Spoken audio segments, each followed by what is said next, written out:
हो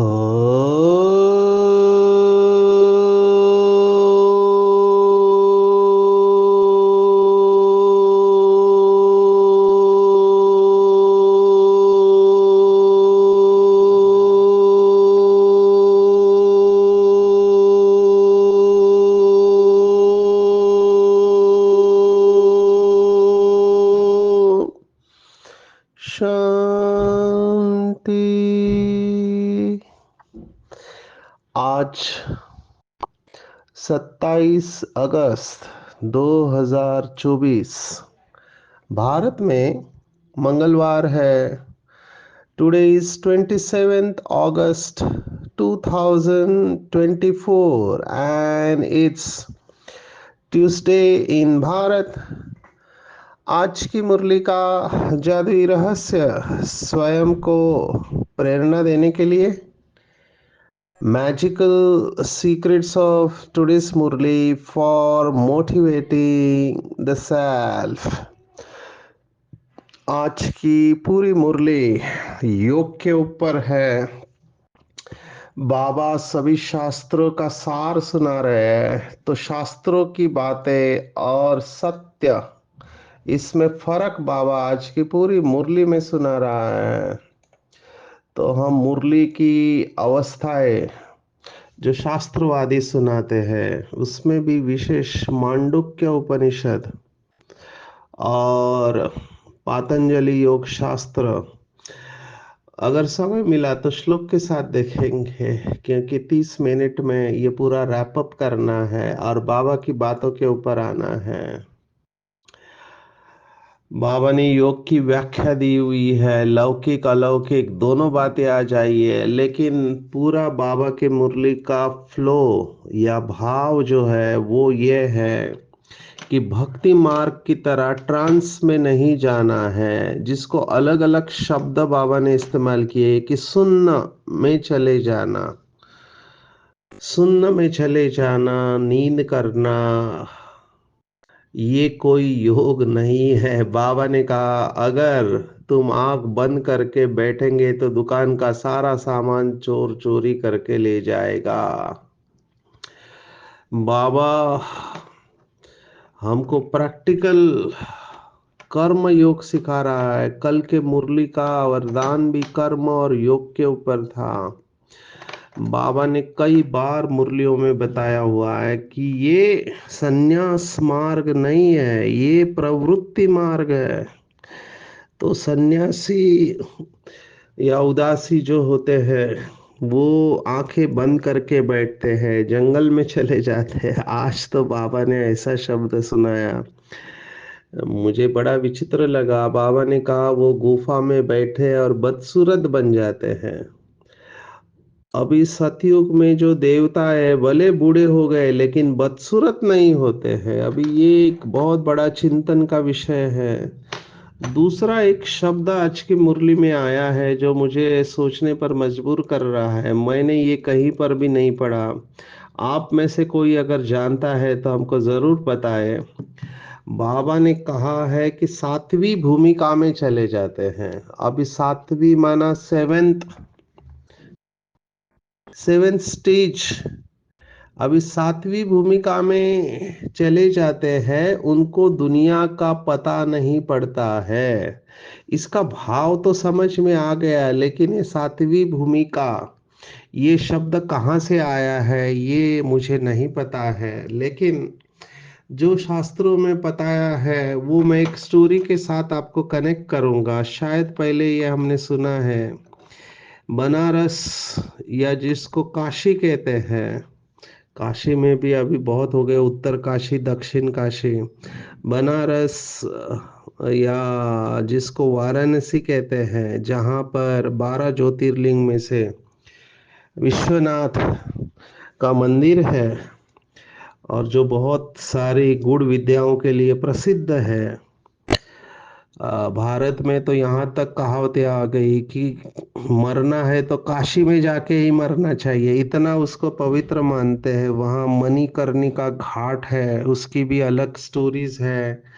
आज मैं काशी के बारे में और वहाँ पर जो घटना हुई वो आपके सामने शेयर कर रहा हूँ। ये आज से 24 साल पहले की बात है। भारत में कैंपेन चल रहा था, all India campaign against tobacco, और ड्रामा प्लान अनुसार बनारस में उस समय जो सेंटर था वो गाय घाट पर था। आप सब बनारस वाले तो समझते होंगे, लेकिन जो बाकी के लोग हैं उनको नहीं पता कि ये घाट क्या होते हैं। तो वहाँ पे 84 घाट है, मैंने सीढ़ियाँ बनाई है जो गंगा में उतरती है। तो हर एक घाट का अपना महत्व है, वहाँ पे विधि होती है, बहुत कुछ होता है, पंडे लोग होते हैं। तो गाय घाट पर बाबा का सेंटर था, और वहाँ यज्ञ की एक बहुत वरिष्ठ आत्मा है सुरेंद्र दीदी, उनको भी वरदान है ट्रांस में जाने का। तो हम वहाँ पर पहुंचे थे, ड्रामा प्लान अनुसार बीमार हो गए तो रेस्ट कर रहे थे वहाँ पर। इंसिडेंटली योगा योग से ऑस्ट्रेलिया के भाई बहन आए थे और उनको इंटरव्यू लेना था वहाँ के योगियों का। तो मुझे बताया गया कि आप अंग्रेजी भी जानते, हिंदी भी जानते, तो आप इनके साथ जाओ। तो मैंने कहा चलो सेवा है तो हम जाते हैं। तो वहाँ पे एक बहुत प्रसिद्ध मठ है, आश्रम कहेंगे।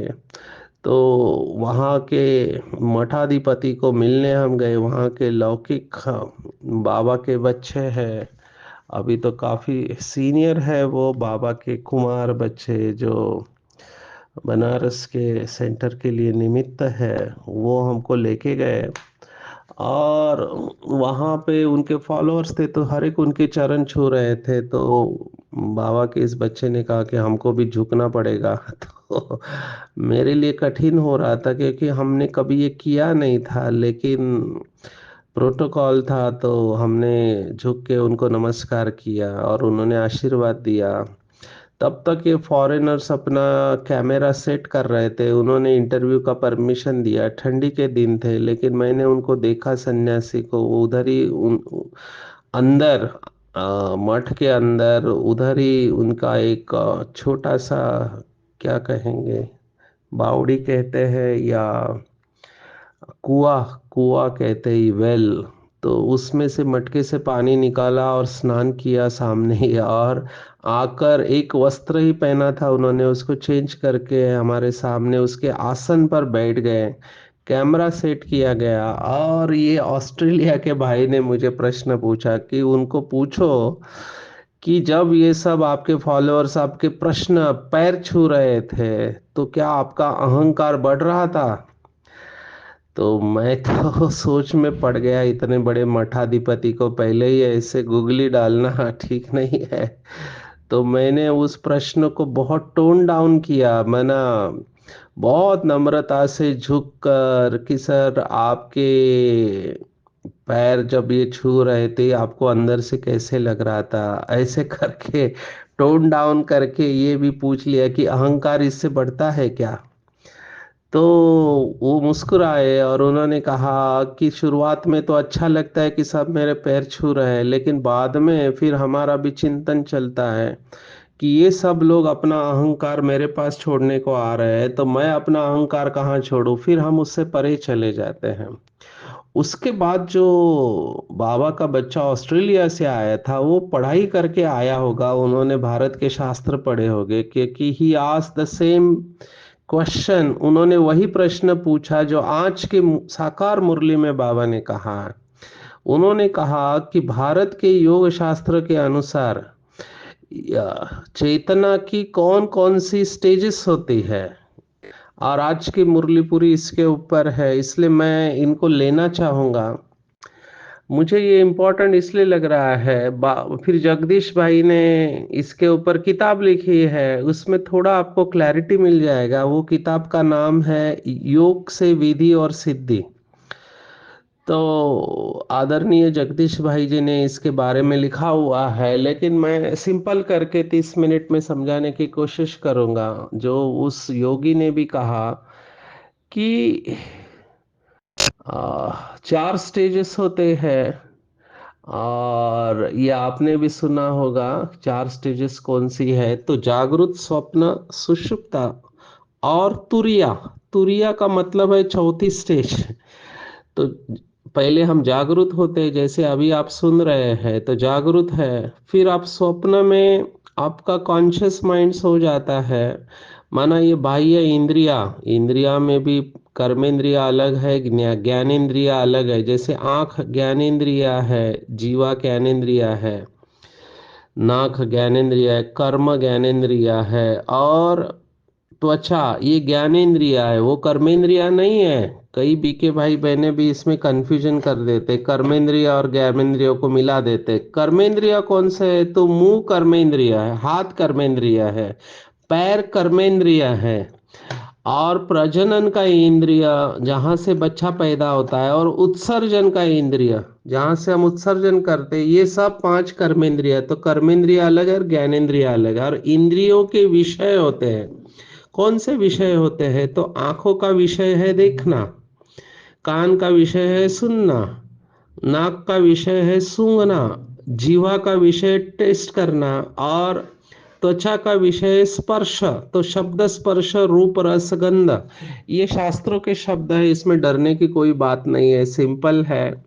तो पांच ज्ञानेंद्रिया, पांच कर्मेंद्रिया और उनके विषय, और ये 10 के साथ चार और बातें होती है, जिसको कहा गया है शास्त्रों में अंतकरण चतुष्टय। चतुष्ट माना चार, अंतकरण में चार चीजें होती है, जिसको कहा गया है शास्त्रवादियों के अनुसार मन, बुद्धि, चित्त और अहंकार।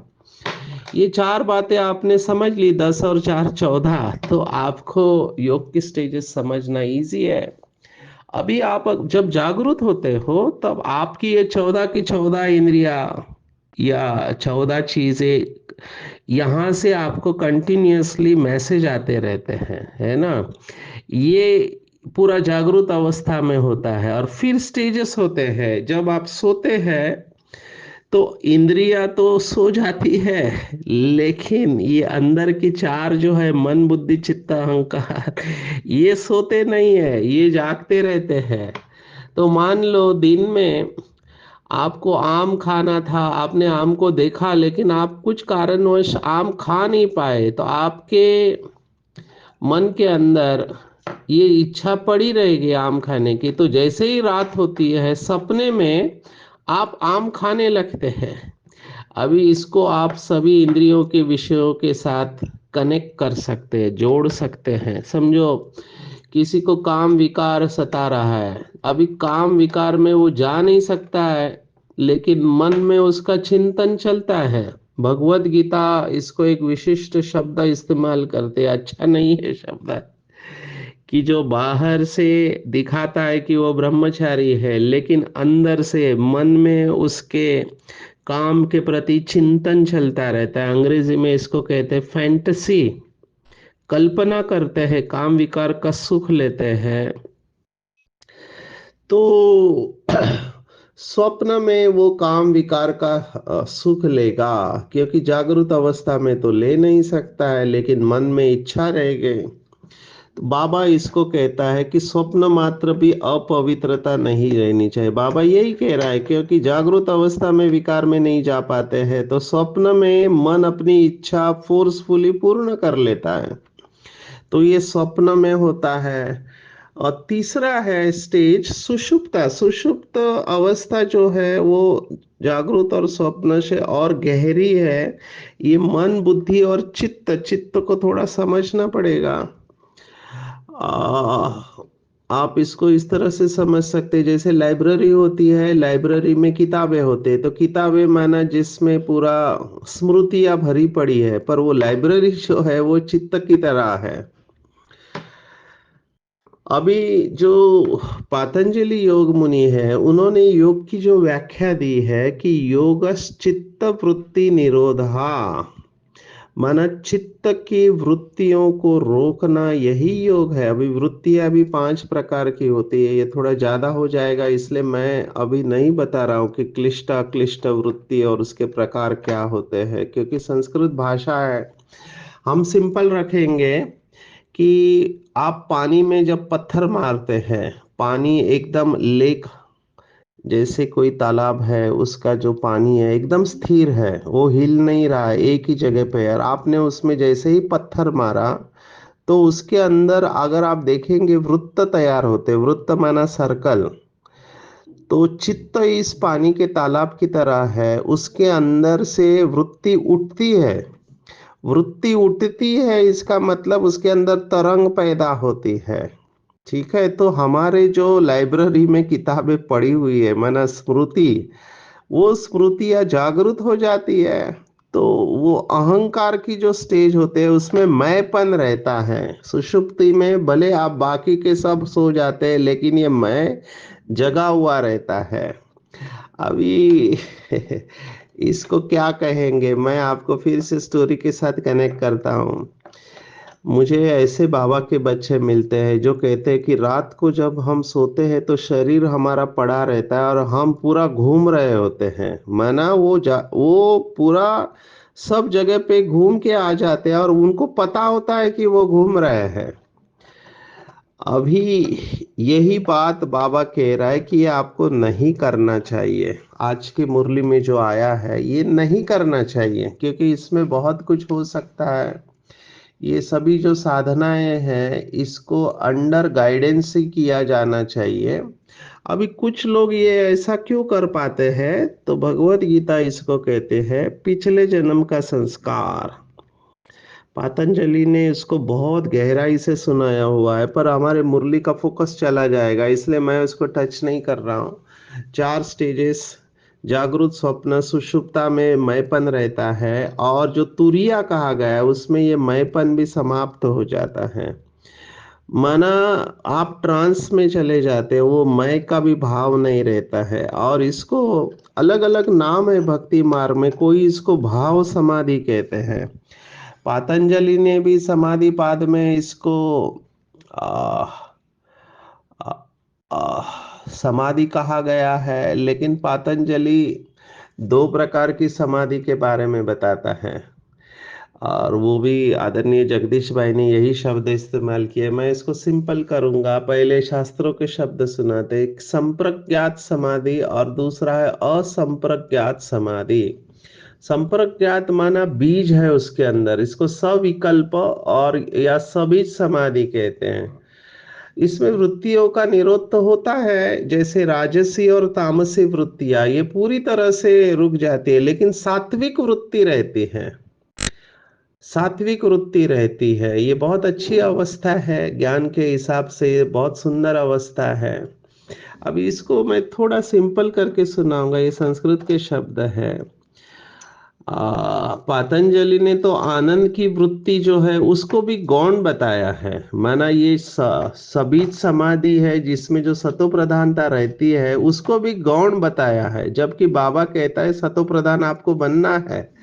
लेकिन ये लोग उसके आगे जाते हैं और ये लोग किसको इंपॉर्टेंस देते हैं कि असंप्रज्ञात या निर्विकल्प समाधि या निर्बीज समाधि, जिसमें बीज भी खत्म हो गया। माना वो श्लोक इस तरह से बहुत सुंदर है।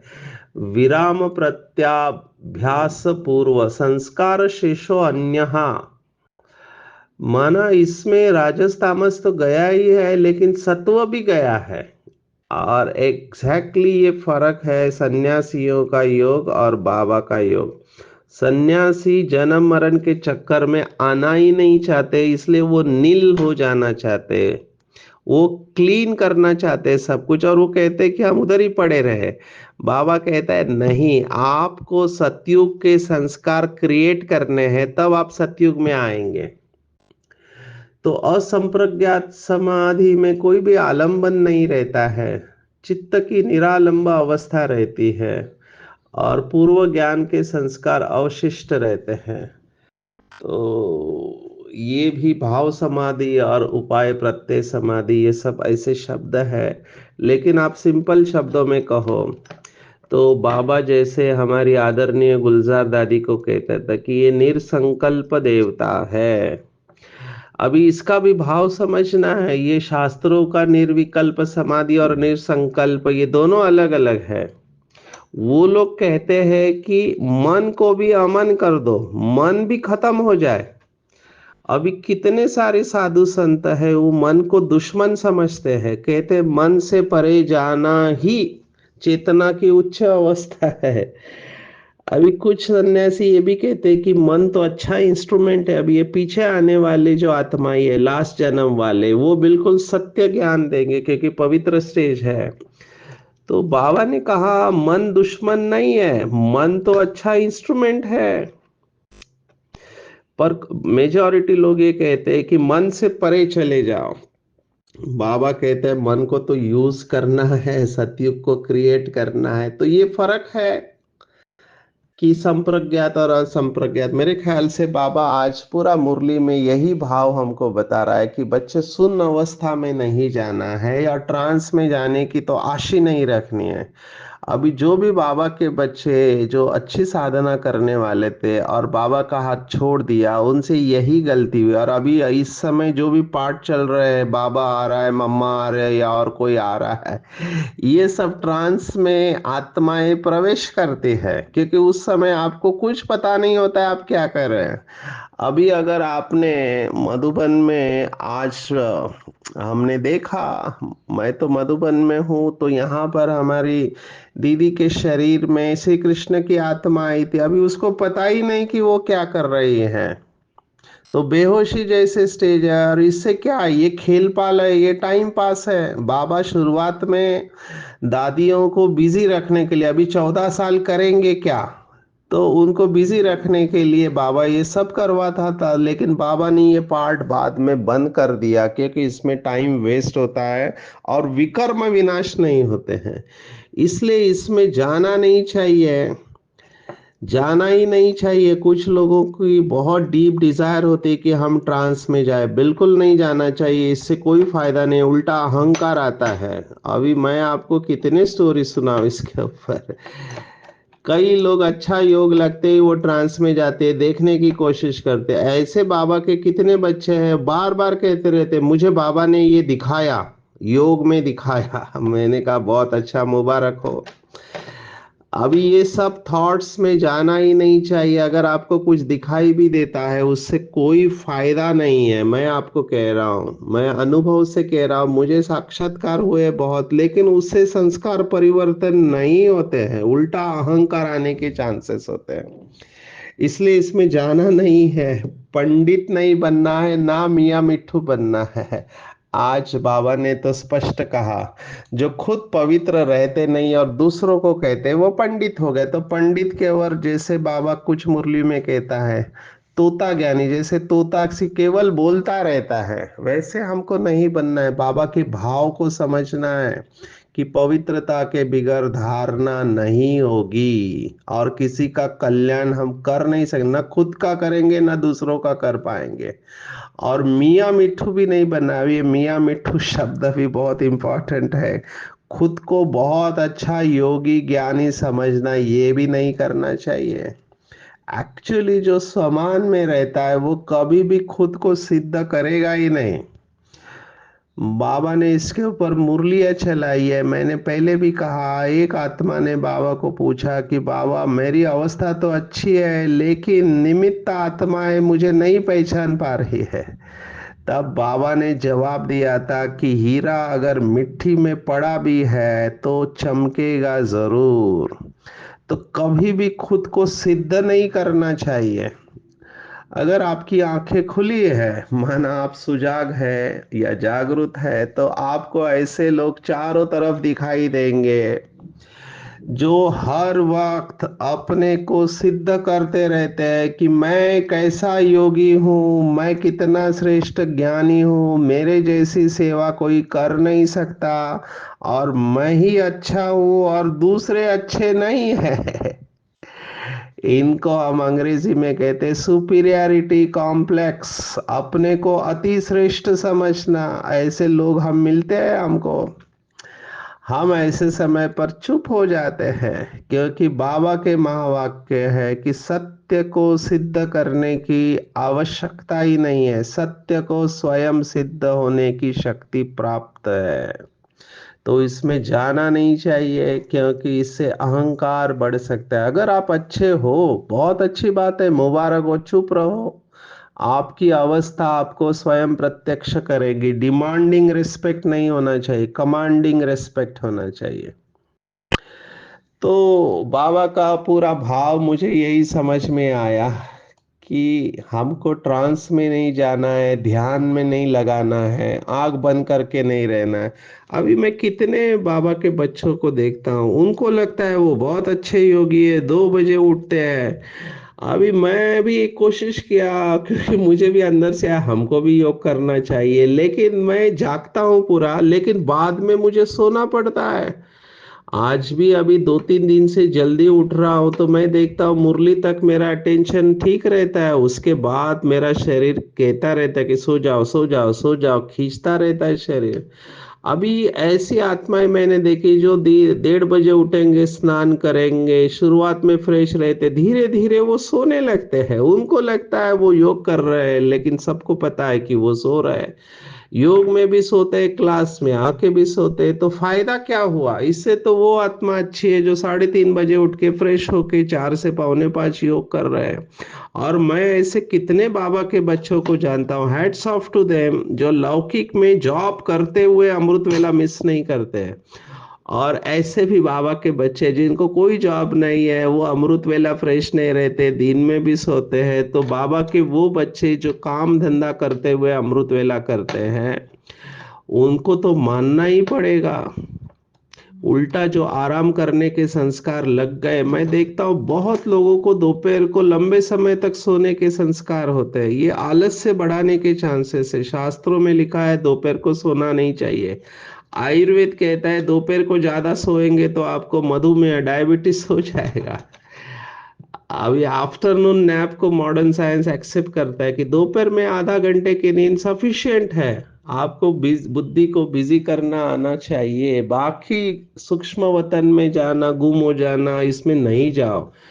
अपने आप को बचाना चाहिए, मियाँ मिट्ठू भी नहीं बनना चाहिए। आज की मुरली में बाबा ने योग की डेफिनेशन दी है। वैसे देखो, पातंजलि की डेफिनेशन है योगश्चित्त वृत्ति निरोधा।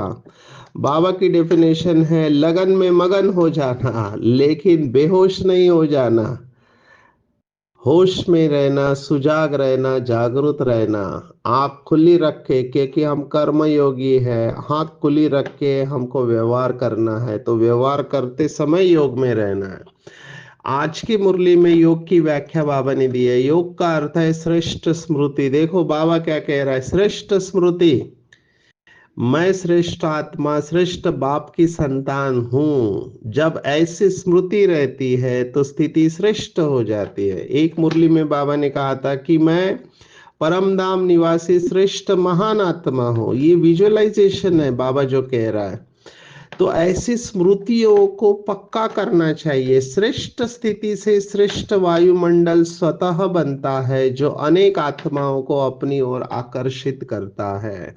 अभी यहाँ कैच है, बाबा ने एक मुरली में कहा था कि मैं श्रेष्ठ हूं ये स्वमान है, लेकिन मैं ही श्रेष्ठ हूं ये अभिमान है। तो पता नहीं चलता है कि स्वमान और अभिमान में क्या फर्क है। तो फिर से मैं आ रहा हूं कि स्वयं को कभी सिद्ध नहीं करना है। अगर आप अच्छे योगी हो तो आपके द्वारा लोगों को भासना आएगी। आपका व्यवहार बहुत खूबसूरत होगा। आप हर एक को सम्मान देंगे, किसी का अपमान नहीं करेंगे, आप सम्मान दाता होंगे। और जहां पर भी बाबा के ऐसे बच्चे योग में रहकर कर्म करते हैं, वहां का वातावरण, वायुमंडल औरों को भी मदद करता है। अभी डॉक्टर कॉन्फ्रेंस हुआ, डॉक्टर कहते हैं वहां हम थक जाते थे, लेकिन यहाँ के वायुमंडल में ऐसी एनर्जी है कि हम सुबह से रात तक बैठे हैं फिर भी हम थके हुए नहीं है। तो ये है बाबा के बच्चे जो योग का वाइब्रेशन फैलाते रहते हैं। ये तपस्वी आत्माओं का कमाल है। ऐसी जो सहयोगी आत्मा है जो वायुमंडल को बनाने में सहयोग देते, बाप को भी प्रिय है और विश्व को भी प्रिय हो जाती है। और ये अचल अडोल रहते हैं, ये कभी भी हलचल में नहीं रहते हैं। और ऐसे जो अचल अडोल रहते हैं उन्हें विश्व के राज्य का सिंहासन मिलता है। तो आज के पूरी मुरली में टेक होम अगर आप मुझे कहो तो मैं कहूँगा बेहोश नहीं होना है। यही बात जगदीश भाई ने भी मुझे कही थी कि अगर आपको मेरे से आगे जाना है तो योग में जभी भी बैठो फ्रेश होकर बैठो। मैंने उनको सवाल पूछा, आप 1950 से ज्ञान में है, मैं 90s के बाद में आया हूँ, मैं आपसे आगे जाना चाहता हूँ, मैं क्या करूँ? अभी सवाल भी अहंकार से भरा हुआ था, लेकिन नशा था। तो जगदीश भाई ने बहुत प्यार से कहा कि जब भी योग में बैठो फ्रेश होके बैठो, सुस्ती में नहीं बैठना चाहिए और कोई भूल नहीं होनी चाहिए। तो जागृत अवस्था में रहना, आंख बंद अगर होती है तो गीला रुमाल लेके बैठना है, फ्रेश होके बैठना है। कई लोग तो बाबा के कमरे में सोते रहते तो उनको जगाना पड़ता है, क्योंकि वो वृत्ति में आलस्य को फैला रहे होते। तो बैठ बैठ के अगर आपको नींद आती है, खड़ा रहना है, खड़े रह के भी नींद आती है तो चलते फिरते बाबा को याद करो, लेकिन सोना नहीं है। ट्रांस का तो संकल्प ही नहीं रखना है, क्योंकि उसमें माया प्रवेश करेगी और टाइम वेस्ट होगा। ध्यान दीदार में घूमना है, इससे कोई फायदा नहीं है। घर गृहस्थ में संभालते हुए बुद्धि योग बाप के साथ रखना है, कोई गफलत नहीं करनी, क्योंकि अच्छे अच्छे बच्चे माया के वश होके गिर पड़ते हैं, मुंह काला कर देते। बाबा ने कहा लॉटरी जबरदस्त है, गवा देते हैं। तो योग में रहकर श्रेष्ठ संकल्प करना है और श्रेष्ठ वायुमंडल बनाना है, अचल अडल रहना है, तो राज्य का सिंहासन मिलेगा। अच्छा, ओम शांति।